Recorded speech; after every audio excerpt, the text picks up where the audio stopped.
Okay. Good morning, everybody. Say, we last week we talked about matzah, the evolution of matzah. I would say from thick to thinner and from softer to harder, and we spoke about water content and the different chashashos that apply in the different versions of matzah. And that was really all just a lead up to get to the sugya of Gebrochtz. And I want to talk about Gebrochtz this morning. Now I have to be moided beforehand. I don't have any major chedushim to share about Gebrochtz. I have really just the raid and some interesting stories. I just want to start like this. Gebrochtz has been making shalom bayis fights at least for 200 years.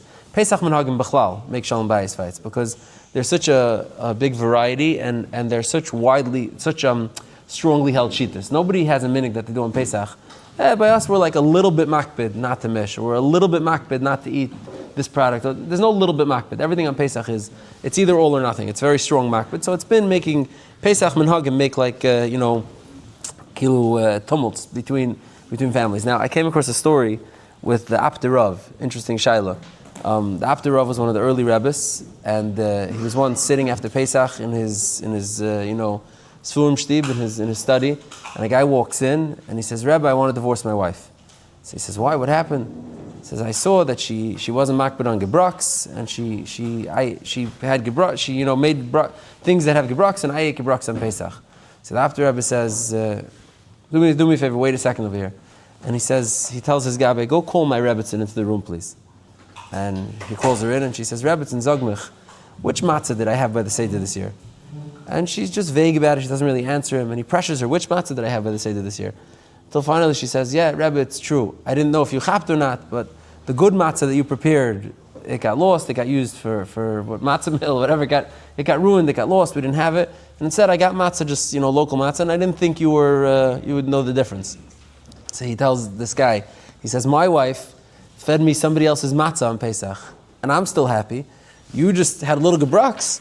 Relax, it's not such a big deal." This is the story they say with the Abder Rebbe. Now, the chiddush is that it's a chassidish Rav, a real chassidish Rebbe who was probably very makbid on Gebrochtz, who's telling the guy, Halzach Rui. And it's interesting that we'll see, I'll point this out as we go through the Poskim, that in the early Poskim that discuss the Chumrah of Gebrochtz, there is an eye towards being conciliatory.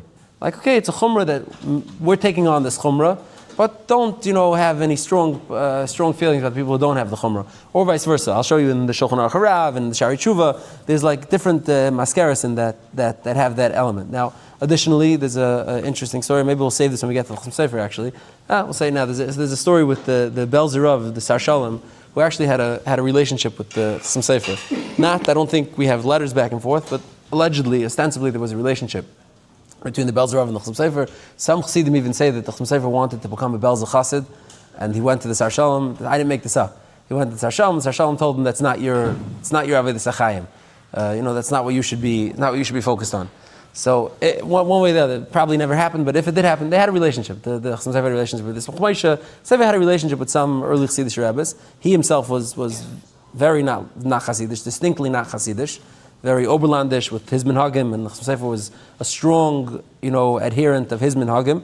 But the Chum Sefer once hosted two Belz Chassidim for a Suda on Pesach, and he served them knedlach. He offered them knedlach, as was his minig. We'll discuss this a little bit later. And one of the Chassidim put on the spot by the Belz Rebbe, by the Chum Sefer. It was a small table. It was hard to avoid his gaze. He ate the knedlach. What's he supposed to do? And the other one said, "No.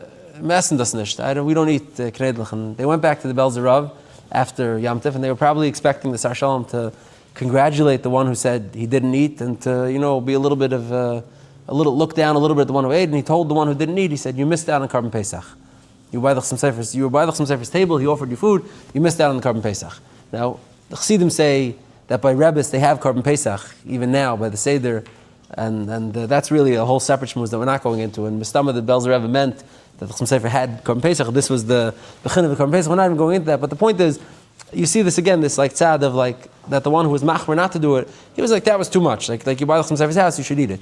Now, I want to talk about where the minig started. So now, there is some early wisps of the minig, like in earlier svarim and earlier sources, but primarily, obviously, the minig took on its real strength and its real life when the Chassidim Misnagdim separation happened, and the Balatanya in a tshuva that's written somewhere in the end of the 1700s. It's not dated, but it's after his father was nifter already, which was 1791. So it's somewhere after that. So in the last 15, 20 years of the Baal Tanya's life, he writes a letter where he writes a nice description of the Chumrah of Gebrochtz. The Shari Tshuva, who's a little bit older than the Baal Tanya. Shari Tshuva actually died at 40. He was very young, I think, if I remember correctly. But he was born, I'm saying, he wasn't older. I'm just saying the Sefer was published first. He wasn't older. But he has a whole arichas in Taf Samach and Archaim where he goes through the Indian of Gebrochtz and why that's southern, whatever. And both of them find slight mascaras in an earlier svarim that talk about it. But clearly, Bimei Chazal, in the times of the Gemara, and even through to the times of the Shulchan Aruch, Gebrochtz was not a problem. So I want to start with the Gemaras that show that, and then we'll get to the poskim that say it's not allowed and why they say it's not allowed. So there is a Gemara in Lametesim and Beis in Pesachim. This is a Mefurish Gemara. The Gemara says as follows: Tana Rabbanon, Elu Dvarim she'enim ba'on lidei chimutz. This is the list of things that can't become chametz. Ha'afoy, va'mavushal, va'achalot shechalta b'reischin. Things that are baked, things that are cooked in water, and things that are chalot that are there's a word for it, scalded in hot water, but it's blanched, I think it's called, right? When you put something in hot water, it's called blanched. I think right? We have a chef. Scalded in hot water is also, they don't become chametz. Now the Gemara asks as follows, Mavoshal ad mevashalei mechamo, during the process, while the water is heating up, it's going to become chametz. Amar Papa, what are we talking about over here? Ha'afoy shebishlei ka'amar. Something that was baked already, that then you cooked it. That's Gebrochtz. That's exactly what Gebrochtz is. That is 1 + 1 = 2. Ha'afoy, you take something that's baked, i.e. matzah, right, which is not chametz because it's baked already. Didn't have time to rise. You baked it right away. It's not chametz, and then you cook it in water. Ha'afoy shu mevushal. The Gemara says is one of the things that's einin ba'on lidei chimutz. It doesn't come lidei chimutz. Now ha'afoy shebishlei. The Gemara is not saying dafka hot water. The Gemara is not saying dafka in a certain amount of time or a certain amount of speed or a certain. The Gemara is not saying anything like that. The Gemara is saying klar ha'afoy shebishlei doesn't come lidei chimutz. So this is Kemanam for Gemara that Gebrochtz is fine.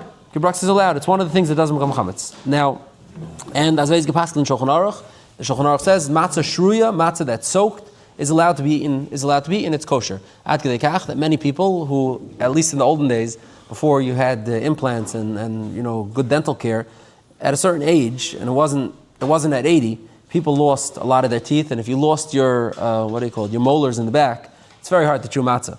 Chewing matzah with your front teeth is very difficult. So if a person was missing like his molars, which was relatively common, they would fall out, then it would be very, very hard to choose matzah. And the common practice was, and the Shulchan Aruch brings this down, was to soak the matzah in water, and provided that the matzah didn't lose its teresa de nahama, didn't lose its bread, meaning the water didn't turn white, or it didn't get too soft that it became crumbly, which are just pas dinim. They're not dinim about matzah, they're dinim about pas. You'd be able to eat that. Now, there is a chumrah not to eat something that's soaked in other flavors and other things, but that's a din. This is a Gemara Pshut, and that's a din in Shulchan Aruch. Now, there is a Gemara that some wanted to say, and this is Shlomo Kluger had this Einfall. It's a big chiddush. The truth is actually, what I just said is really a Gemara. Malaf Menalef says Yotzin, the Tanya Yotzin Barakik Hashari B'Mavoshel. You could be Yotzin with a rakik that Shari B'Mavoshel Shleini Muach that isn't fully dissolved. The Rebbe Meir. B'Yosem Rashi says Yotzin Barakik Hashari Avlei B'Mavoshel Afu Shleini Muach. And this is, if you look at Rashi Afanard, Rashi explains this has to do with the shem pas. Meaning, if you put it in the water for too much and it's mavashal it loses its shem pas. But there is no Gebrochtz question. In the Gemara and on the Rishonim and in the Shulchan Aruch, the Paskin like this Gemara, there's no discussion b'chal about the fact that you're soaking it in matzah that it might come to the chimutz. It's just a question of it's losing its shem pas, which is necessary. Matzah has to be pas. Now, in any case, there is a Gemara in Pesachim Daf Mem and Beis that, with a creative reading, maybe seems to be a source for Gebrochtz. And this is Shlomo Kluger's Einfall, and I want to read it. The Gemara says as follows: Rav Papi Shari le bordiki de beirish galusa le mimcha keder b'chasisi. He allowed the chefs, Rashi says, of the beirish galusa to use kimcha davshuna, which is matzah that was, the Rif explains, is matzah that was baked and then ground down into matzah meal. He allowed the beirish galusa, the servants, the chefs of the beirish galusa. This is the first serious chef program trying to make fake pizza and fake pasta. He allowed the Besser mention, right, the beirish galusa, who is some sort of royalty, to make keder b'chasisi. Amar Rava. So Rava says, is there somebody who's makel to do something like this in the area with the shricha avdi? And Rashi explains that the avadim are constantly looking for more and more shortcuts, more and more coolest, and they're mekil and yoser v'yoser. They're always makel too much. So Rava says you're going to allow them to do this, it's going to get out of hand. The Gemara brings the second nosach. Rava gufa machvilei k'der b'chasisi. Rava himself would bake food out of this ground up matzah. Now, seemingly, if you look at this Gemara, the Gemara seems to bring a halacha l'maisa, like a ma'aser Rav, that Rav Papi allowed it, and the Gemara brings a nikadami that Rav himself did it, and that's why most of the poskim of the Rif, the Rosh, the Rambam, and as Gepaskin and the Shulchan Aruch, they take out of this Gemara that a person is allowed to take matzah meal, right? The straight up reading of this Gemara is fakir. It's a raya that Gebrochtz is not aser. The straight up reading is that Rav Papi and Rava, according to the second Ekdamri, allowed you to do this, and that's how they ate their matzahs. Now, the Torah, and as I pass in the Shulchan Aruch, as I pass in the Rifra and Rosh, the Rishonim, now the Torah brings an interesting kasha. The Torah has a kasha. He says, I don't understand. The Rishonim say that it's mutter to bake chsisi, to do this matzah meal, this Gebrochtz, to make knedlach on Pesach. I don't understand, he says, but didn't Rava say that heicha d'shchicha avdi, it's a problem? So shouldn't the poskim say with a caveat? They should say it's mutter to bake, matzah meal in this fashion because we're not chayshish for Gebrochtz. But heicha d'shchicha avdi, which is a totally zdaitig gzeira, heicha they have to be worried that people are going to take the kulas out of hand and they're not. There's none of your shemayim. Heicha d'shchicha avdi, maybe you have to be more cautious. That's what the Torah asks. So he says, I don't understand why the Rishonim didn't put a caveat.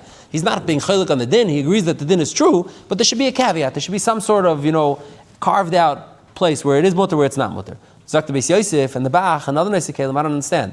The Torah is asking from one Ikad Amri on the other Shita. Meaning the way the Gemara sets it up, there's 2 days in the Gemara. There's one day that says it's mutter, and there's one day that says no, we're chayshish for avadim. Now you're asking me, we paskin like the day that says it's mutter. You ask me, what about the avadim? Those are two different Ikad Amris. It's 2 different shitas. You can't ask Mara Karamas. You ask one shita and the other shita. That's what the Nesei Kelim say. Mel the matcha this day of the Torah. They say no, it's mutter and ganzen. Says Reb Shlomo Kluger that it could be that the Torah understood the Gemara like this. It's a very creative reading. He says could be the Torah understood the reading like this. Is Reb Papi Shari Levarduki, he allowed the chefs to do it. Rava comes and he observes this and he says, Hayitachin, to allow the chefs to do it, you can't be maker when there's a lot of servants around, they're going to get out of control.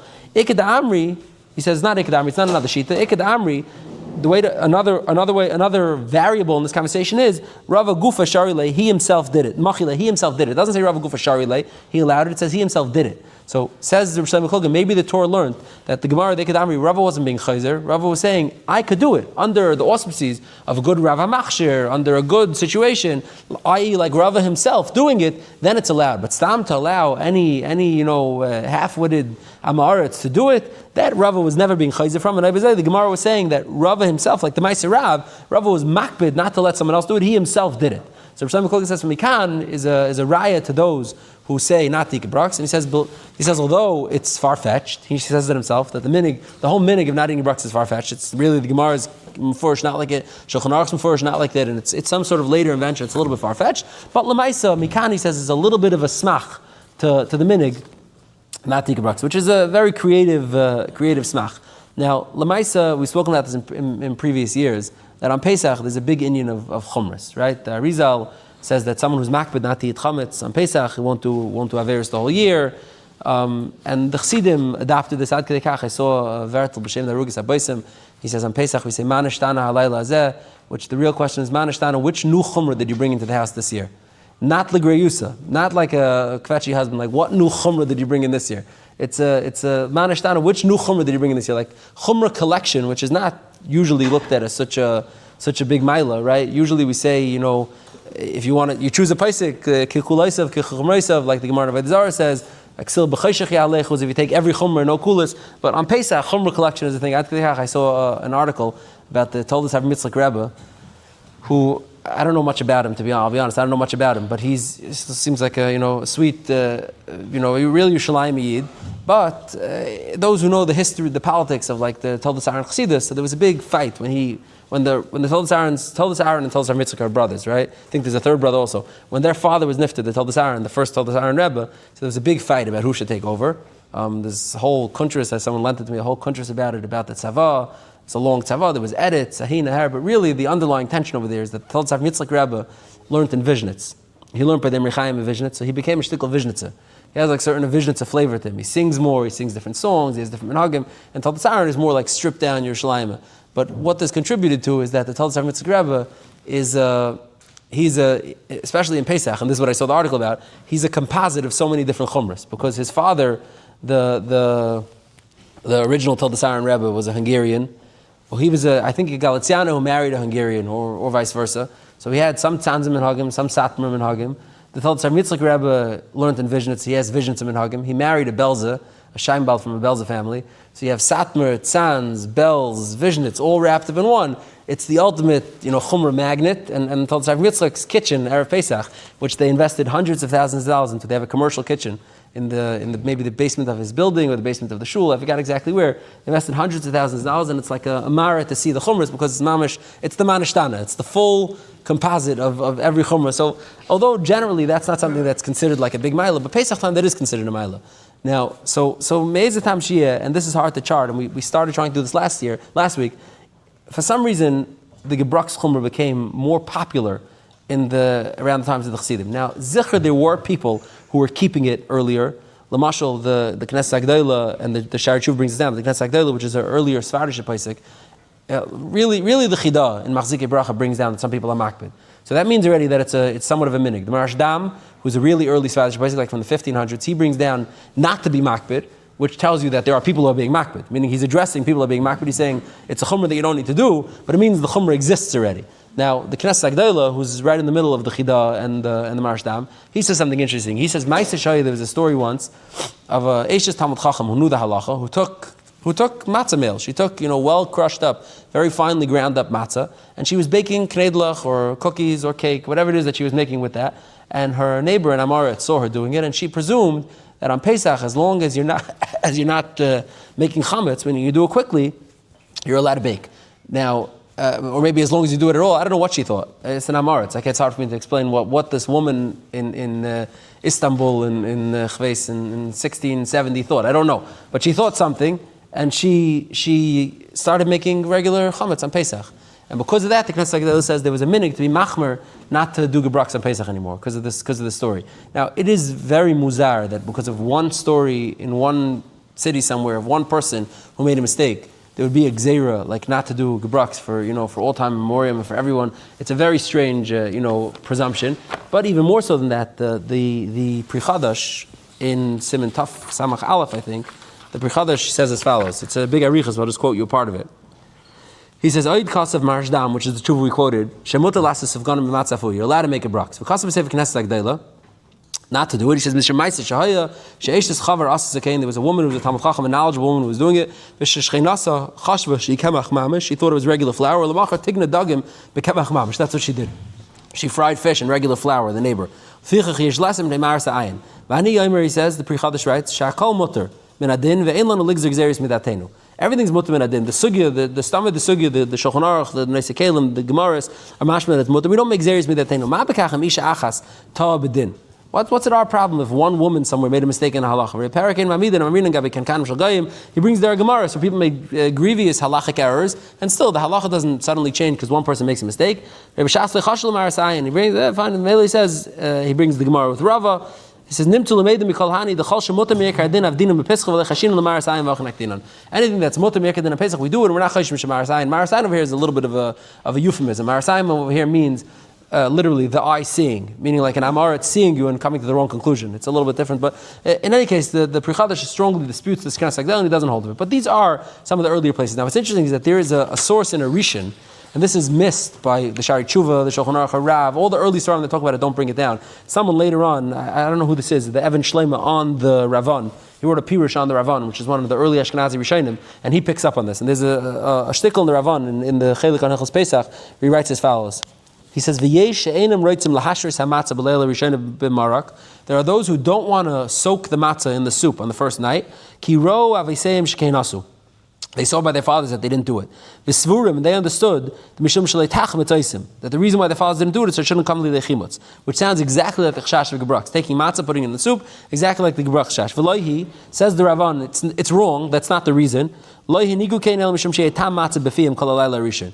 It was midin ein maftir nachar Pesach afikemen. It was midin let the tam matzah should be in your mouth, and if you soak your matzah in chicken soup, it's tam chicken soup, it's not tam matzah. This is what the Ravan says.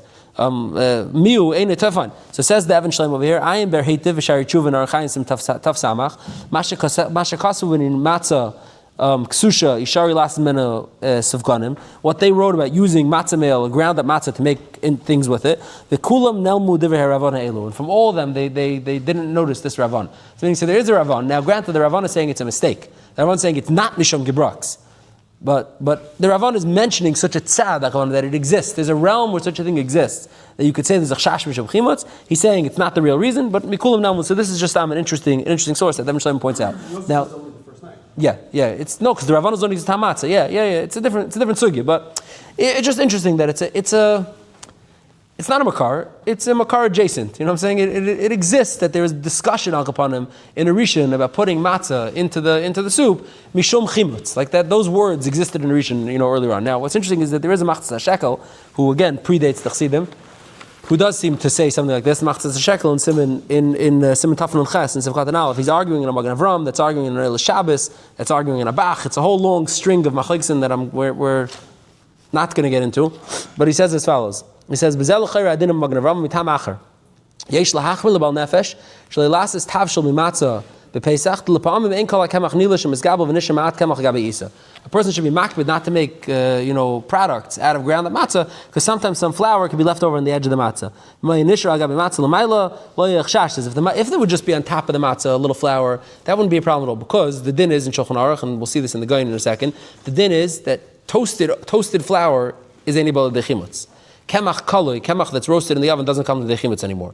So once it was roasted, who cares if it sat on top or it sat wherever it sat? It was exposed to a roaring fire. It doesn't come to the chimutz anymore. He says, but hayoistach shash is that the matzah was a little thick, and somewhere in the middle, a little bit of flour could have gotten rolled in that got stuck in the middle, and there it didn't get baked fully. So there's makom. This is what the Machzas shekel says. There's makom to be machmer, not to grind it up and eat it. Now it's interesting that the Shari Tshuva, who has the biggest arichas about this in Siman Taf Samach, he, when addressing this Machzas shekel, he says v'achshav achshar dara.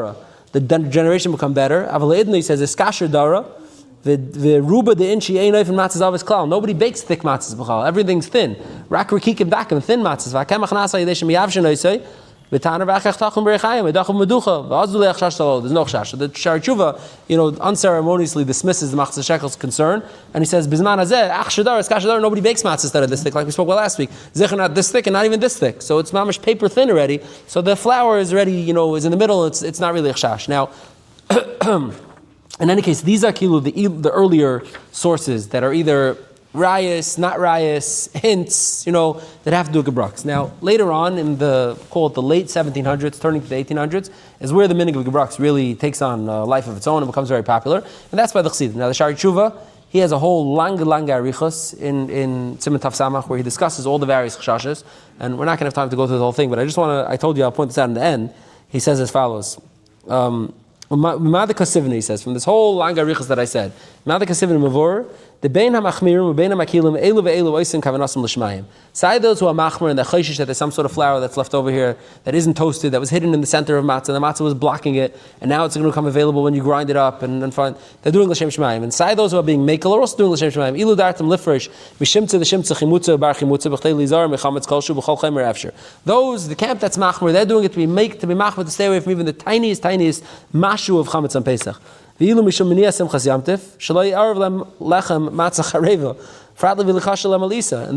to be makbid, being machmer and simchas yamtiv, they want to eat properly and they don't want to break their teeth on very, very difficult matzah, and they want to eat food that has a taste. So they're doing it for that reason. He says, there is a minig, and this is a chassidish minig also, that they don't even eat matzah the whole Shivas Yom because they're worried about chametz. Many people don't do that because that's not simchas yamtiv. The bread is what fills a person up. So here's the original thank you Hashem. It says, on these and these, I say v'amech kulam tzadikim, meaning it's everybody's good. These are doing it for their reasons, which is lishma. Now, what's interesting is that the Shari Tshuva, and I think people wouldn't see it this way, he waits, meaning he's weighting these two, motivations, these two chumras. He weights the chumra of not wanting to have the mashu of chametz with wanting to be machmer and simchas yamtiv as equal rationales. Meaning, v'samachta b'chagecha, a person's supposed to have simchas yamtiv. There's a mitzvah, chatzil Hashem, chatzil lechem, right? There's the whole Masechtas Bay is full of dinim of this, and I don't think we think of it like that. I think we think of it like chumras that don't have to do with any chumra that has to do with my stomach is already shvacha chumra, right? But the Shari Tshuva is rating it like those are both very valid rationales. And it's interesting is he's really paraphrasing an earlier Rabbi Yaakov Ebden in Maruk Tzia, really in Shelas Yavitz, who quotes him with Father Chacham Tzvi, who says that mishum chumras chashis klushis ke'elu ein levatal simchas yamtiv. He's talking about a different kind of Gebrochtz, although it's used interchangeably. The Shari Tshuva quotes it and it's used interchangeably. He's talking about like the thicker matzahs, a slightly different chash. Even there he says mishum chumras rechaikis ein levatal simchas yamtiv. So the Chacham Tzvi says it already. The Yavit says it. The Shari Tshuva is saying it. Is that stam throwaway simchas yamtiv is not so pashut. Now the Grada on the Shaila of the Machzas shekel Svara that maybe there's some flour that's inside that's stuck that isn't baked. So the Shari Tshuva says, which is a svara that we say in Kol Kula. There's many applications of it, but if you don't see an isser, stam techalim, maybe there's an isser inside there. It's not, you can't live your life like that. Then every day you can never eat anything. Maybe really inside there's something like, we never nem on an isser when it isn't there.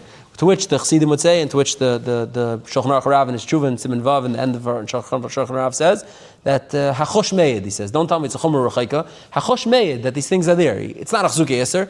I can't see with my eyes yet because I don't have X-ray vision. I can't look through a matzah. But hachosh meid, that when you open them up, there isn't there, and then you have to be chayshish for it. Now, to this note, I saw B'Shem Rav Tuvi Goldstein, who was a big matzah baidik in America, B'Seif Yom, at the end of his life, someone was talking to him like Gebrochtz, and I don't think he was makbar on Gebrochtz, and he said, in my 52 years of checking matzahs, I've looked at 1,000,000 matzahs, and I've never seen flour in a matzah. This is what he said. So that's a large body of evidence that he's coming off when he's saying that. Now, the Shulchan Aruch Harav, in Siman Vav, in the Chuvas, in the end of the Shulchan Aruch Harav, he has a whole tshuva. Now, a lot of it is dense, and he's quickly going through the different stadim. And Lamaisi, he comes up saying, there is a Rishonim, he says, Hayishayin harbi b'lisha v'gilgul. Now, this might have to do with the texture of the dough, which we spoke about last week. In the earlier generations, they would roll out the dough much better. They would work the dough a lot more. Shinilish yaf, everything would be worked in wetter. In the last 20 years or a little bit more, the shvashta zehir zubi Yisrael kadeshim lamar ma'od ma'od b'lisha, to do the quickest, dough making process as possible. They don't do a good job. He says, therefore, there is some flour that gets left over inside these harder doughs. And it's really what he's saying is that if you're not cautious, you can have a little bit of flour on the table, like over here. You roll out a dough, it's a tough dough, it's clumpy. And just pick up a little flour, and then you roll it out into the shape of the matzah. It doesn't have time to get incorporated into the dough, and it just gets stuck in the dough. Now, this is not a chash at all, B'zman. Flour is nowhere remotely close to rolling tables. Anybody who's been to matzah bakery can tell you that, even on the lowest level. I'm not talking about briska matzahs or mamash, briska chabura. I'm talking about on the lowest level. Matzah and flour, dough and flour don't find themselves near each other, b'chlal, in a modern matzah bakery. And many places who came after to say this, that maybe the Shulchan Aruch Rav is talking about something that was valid, but it isn't a chash, and for nobody it's a chash. And the odds, like Tuvi Goldstein says, of actually finding some flour in your matzah today is negligible. It's not much negligible. The only way that something can happen, B'zan Azed, that could be a chash, is like nefuchas ekfulas, like matzah that wasn't checked properly, which any person who's having a seder should check his matzah before he eats them, because you have to make sure that there aren't nefuchas ekfulas. But if there's a nefuchas ekfulas, something's like doubled over, or it isn't properly baked, then the only like matzah chash. Now the Shulchan Aruch Rav ends at the end of his tshuva over here. I just want to point this out. He says, Mikol Makim, Ein limchis, this is a full 20% of the tshuva, this part. So Mikol Makim, Ein limchis ba'amayin ha'mekilim. Don't be moich on those who are mekel. Kivin sheyesh them mashi yismuchu. They have a lot to be semach on. Ve'ikr, Haderech Rashi v'Rambam. Aval fi mashkas v'Arizal, and this is the part we mentioned earlier. This, according to the Arizal, that the Arizal says, and the Berhita really quotes this in Tafam Zayin also. Fi mashkas v'Arizal, l'hachmer kol chumras b'Pesach, machmer all chumras of Pesach. Now, it's interesting is that I don't know where that quote is in the Arizal, l'hachmer kol chumras b'Pesach. I don't think it's in Kisveri. I have a few people who listen online who are more experts in Kisveri, and I'm sure one of them will reach out if I'm wrong. I don't think that it says in Kisveri Machmar Kol Chumras Pesach. The Arizal does say Hanizmi Mashu Chametz and whatever, but maybe that's just paraphrasing. The Shulchan Aruch Rav says that anyone who's Machmar Kol Chumras Pesach Pshita Sheish LaAchmer Karashdam Sheprichadash Mikamak and B'Yamtav Achron HaMekel Mishim Simchas Yamtav LeHifsid. Someone who's making on Achron Pesach, which is really a topic we should continue talking about, is loy hefsid. But says the Shulchan Aruch Rav, and this is something that people know. Meperis pshita in lahachron below kol pesach. Meperis not machron. The Shari Tshuva in his long shtickle over here, he also says that meperis is no chash, and he also says something interesting. If you're eating it right away, there's no chash. Meaning, so if you have pizza matzah and you want to put some fish or some dip that has water in the recipe, that isn't meperis, it has water in the recipe, and you want to put it in your mouth and eat it right away, he says it's not a problem. Now, there's various minhagim about that. Try that at your own risk. But there's but Azay is like the Shari Tshuva, and Azay is mashma that the Shulchan Aruch Rav would hold like. Now, who by the Chassidim invented the minig? Who was the first one by the Chassidim to do it? Pashtus is it's not the Shulchan Aruch Rav. It's not the Baal Tani, because Baal Tani was, I think, the second youngest or the youngest. The Magid in Mizrich had a big chabur of Talmidim. I don't know how many people you count, but a large chabur of Talmidim. Maybe 15 primary Talmidim. Baal Tani was the youngest one. So I don't think that the Baal Tani had a minig. That was like what would seal the deal for all the Chassidim. What's interesting is that there's a tshuva in a tshuva sefer, Pnei Yitzchak. It's written by Ritzchak Isaac Epstein, who I don't know much about, but he was a Lubavitcher Rav in Vitebsk, in Belarus or whatever. And he was a very, very important link in Lubavitcher chain of Messiah because he was a chassid of the Alter Rebbe, the Baal Tanya. He was a chassid of the Mittler Rebbe of Dov Ber. He was a chassid of the Tzemach Tzedek of Menachem Mendel, and even at the end of his life, he was a chassid of the Rebbe Marash of Shmuel Schneerson, the Baal Tanya, the Tzemach Tzedek's son. So he served a lot of time. Now in a tshuva that he writes at Tzemach Tzedek, he writes Rabbi Seinu Shebe Mezrich. Hechmiru not to eat this. It's a tshuva writing about Gebrochtz, about buckwheat. about kidneys. He's writing about kidneys, and Teichel tshuva he writes Rabbi Seinu Shebe Mezrich. Hechmiru not to eat kned lachan yamtiv. So now that sounds like it was more of like a broad minig in Mezrich. Now the pashtus is, and this is brought down actually in Kisrei Yasha Shub, which is a quasi-reliable book. So take it what you want. That the Mezritcher Maggid himself ate Gebrochtz, and the Baal Shem Tov might have eaten Gebrochtz.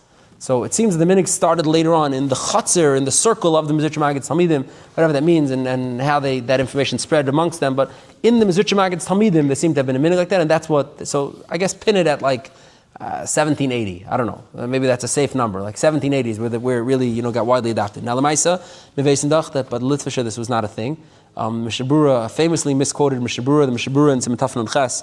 He says as follows. He says, "V'yesh anshe Maisa shemachmirim al atzman ve'ein sharim le'nvashal matzah b'Pesach mechsha Hashem anisha ma'at kamach b'teicha matzahs v'ayim b'shari tshuva the mitzad adinei in lachash lozeh dachzuki yisur le'mach tzakinan b'frat b'yameinu shnayig and lasses r'kik and dakin and mikol makam shnayig b'chum zu ein maznichan ois v'ayin sham sharech v'zeh."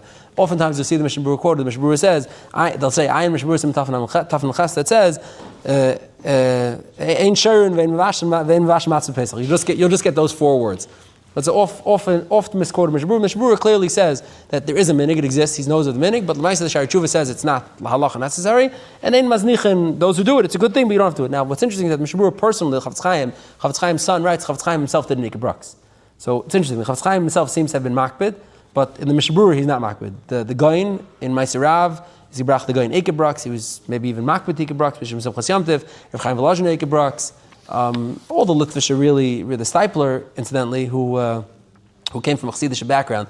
The Stipler came from Herner Stipler. He's actually named Rabbi Yaakov Yisrael after Rabbi Yaakov Yisrael Chikasser, who was a Chernobyl Anikel, the Chernobyl Maggid's grandson. Like a Chernobyl, he married the Tzemach Tzedek's either sister or daughter. I don't know, he was a Chernobyl Lubavitcher blend. So the Stipler had plenty of Chassidish, upbringing. But the Stipler's father died when he was 5 years old. The Stipler went to learn Nevadik as a little child. So he was a Yelid. He was a Yelid HaYeshivas. He wasn't like he was raised by the yeshiva that he learned in. So Mela, the Stipler had almost no Chassidish Minhagim by the time all said and done. But he was makbid not to Gebrochtz until in his old age, in 1985 or 84, mamash a few years before he was nifter, when he really couldn't eat the matzah anymore. It was too hard for him. He couldn't eat the matzah. He made hataras and darim and he started eating Gebrochtz. He would soak the not Gebrochtz like knedlach, but he would soak the matzah in water so that it'd be soft and he could eat it. What's interesting is that he told his son Rav Chaim and his daughters that they don't have to be makbid on Gebrochtz. So I believe, I could be wrong about this, I believe Rav Chaim wasn't makbid, and I believe the Stipler's daughters certainly are not makbid. So what's interesting is for him it was like a carryover because that was Pesach in the Haim. He came from the Haim, he came from Chernobyl, he came from that type of background, and he kept it, but he didn't pass it on to his children. And he himself, even B'Seif Yamav, was Mekel. Now, there's no time to go through every single person. There is a famous story with the Belzer Rebbe. We have to share that. I'm sorry, it's going a little long. The Belzer Rebbe, the Sar Shalom, supposedly was sitting by his Seder with his mother right near him. Try that by a tish today. And with a big bowl of soup, and they were sharing from the bowl of soup, and his mother was taking matzah and putting pieces in to eat the matzah and thing. And he would, every time he took a bowl, he would push with his spoon, push the soaking matzah to the other side, and he would take a spoon from the clean, the matzah-free side. Which again is something that I think people you would never do that, right? Someone who's makbid on Gebrochtz would never. When people cover their matzahs, there's no water at the table, the matzah's in a bag, you wrap it up, you throw it away, right? I mean, there's gradations on the chumrah scale, but whatever it is, not that, right? So this is a famous story with the Belzer Rebbe. It's a beautiful story in a certain way. Now, interesting one, and this is really, we could go into this on its own, but we'll just end with this.